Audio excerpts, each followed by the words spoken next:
শ্রীমঙ্গল ক্লাবের সেনাবাহিনীর অভিযানে বিদেশি মদ ও ডলার জব্দ।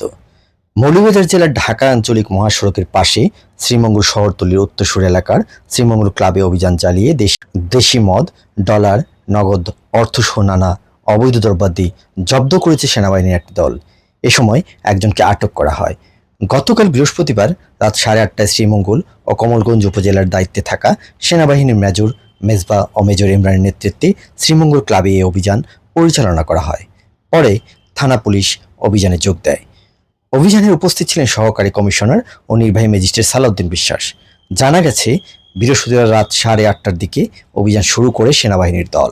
তারা সেখানে থাকা ৭৯ বোতল বিদেশি মদ, দেশি মদ, বিয়ার, $৩৪৫ নগদ ৪৫,০০০ টাকা ও বিপুল পরিমাণের জন্মবিরতিকরণ বড়ি ও বিভিন্ন দ্রব্যাদি জব্দ করে। এ সময় মিঠুন পাল নামের একজনকে আটক করা হয়। মিঠুন উপজেলার আশরিদুন ইউনিয়নের হরিকান্দি এলাকার অমরেন্দুপাড়ের ছেলে ও উপজেলা আওয়ামী লীগের সহপ্রচার ও প্রকাশনা সম্পাদক।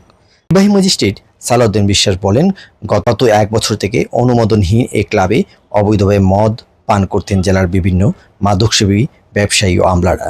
জন্মবিরতিকরণ বড়ি ও ব্যবহৃত কন্ডোম পাওয়াতে এটা স্পষ্ট হয়েছে যে এখানে অসামাজিক কর্মকাণ্ড পরিচালিত হতো। এদিকে সেনাবাহিনীর এই অভিযানকে স্বাগত জানিয়েছেন স্থানীয় গ্রামবাসী। তারা বলেন, ক্লাবের বৈধ কোনো লাইসেন্স ক্লাবের কোনো সদস্য দেখাতে পারেনি।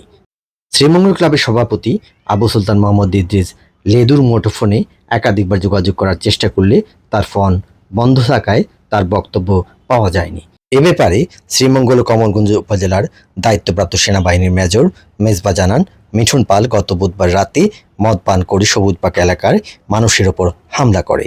পরে এলাকাবাসীর হাতে সেও জখমপ্রাপ্ত হয়। মদ কোথা থেকে পান করেছে এমন জিজ্ঞাসাবাদে সে শ্রীমঙ্গল ক্লাবের সদস্য জানালে সেখানে বৃহস্পতিবার রাতে এই অভিযান চালিয়ে এসব অবৈধ মদসহ বাকি দ্রব্যাদি জব্দ করা হয়।